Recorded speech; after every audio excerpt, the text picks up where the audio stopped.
तो आज की कहानी एक ऐसे लड़के की है जिसके स्टेप फादर ने उसे जलाने की कोशिश की थी, लेकिन वो लड़का बच गया। अभी वो लड़का एक कब्र खोद रहा था जिसमें उसे कुछ हड्डियां दिखाई देती है, जो कि असल में उसके भाई की थी।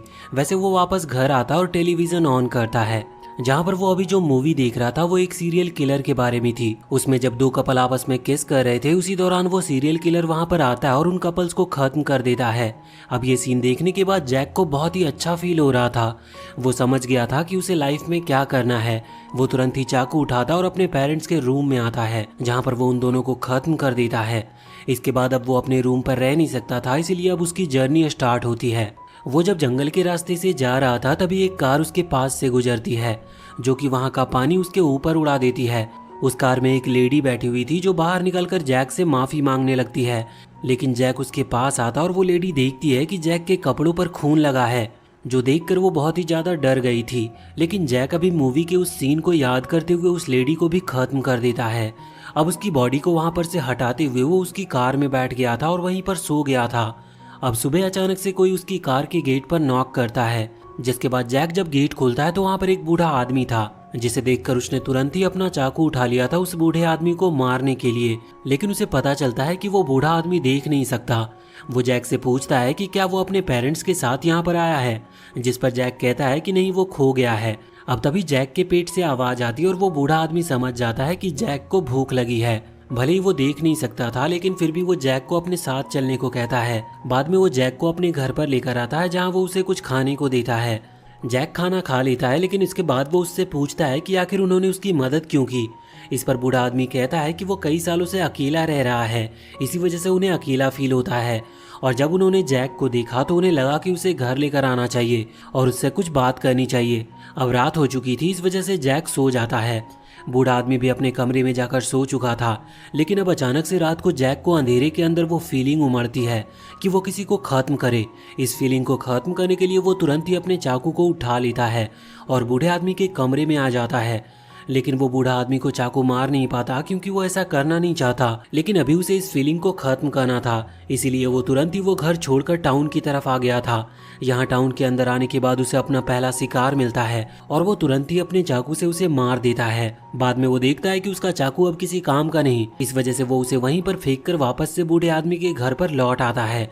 अब तक वो बूढ़ा आदमी भी जाग चुका था। इस वजह से जब उसे ब्लड की स्मेल आती है तो वो जैक से पूछता है कि वो कहाँ पर गया था। जैक बताता है कि वो किसी को खत्म करके आ रहा है। इस पर वो बूढ़ा आदमी कहता है कि अच्छा ऐसी बात है, तो बताओ कि तुम अब क्या करना चाहते हो। ये बात जैक को बिल्कुल भी समझ नहीं आती, लेकिन इसके बाद वो बूढ़ा आदमी उसे एक कपड़ा उड़ाता है और उसे सोने जाने को कह देता है। अब जब जैक की नींद खुलती है तो वो देखता है कि बूढ़ा आदमी कहीं पर जा रहा है, लेकिन वो ध्यान नहीं देता। वहीं अब अगली रात हो चुकी थी, लेकिन वो बूढ़ा आदमी अभी तक लौट कर आया नहीं था। अभी टेबल पर एक लेटर रखा हुआ था, जिसमें लिखा था कि मैं तुम्हारे लिए कुछ फ्रेश वेजिटेबल और फ्रूट्स लाने के लिए जा रहा हूँ।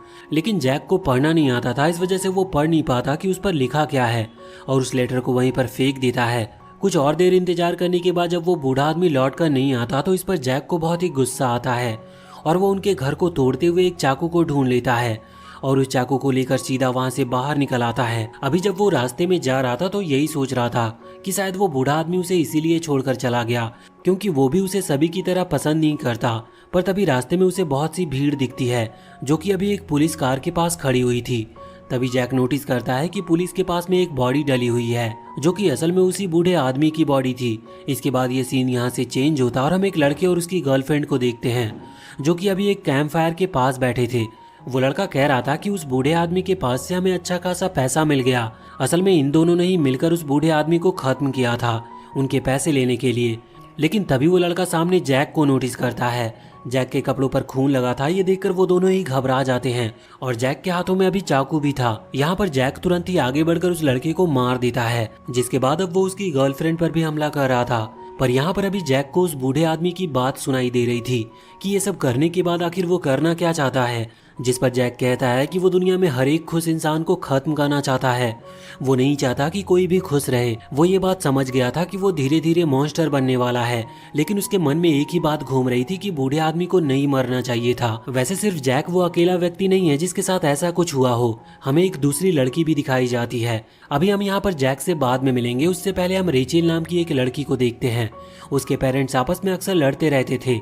असल में उसके फादर बिल्कुल पागल टाइप के थे, जो कि उसकी मदर को जबरदस्ती पीटते हैं, जो कि अभी रेचेल को ये सब बिल्कुल भी पसंद नहीं था। अभी रेचेल की मदर उससे कहती है कि वो आज उसके फादर को खत्म कर देंगे।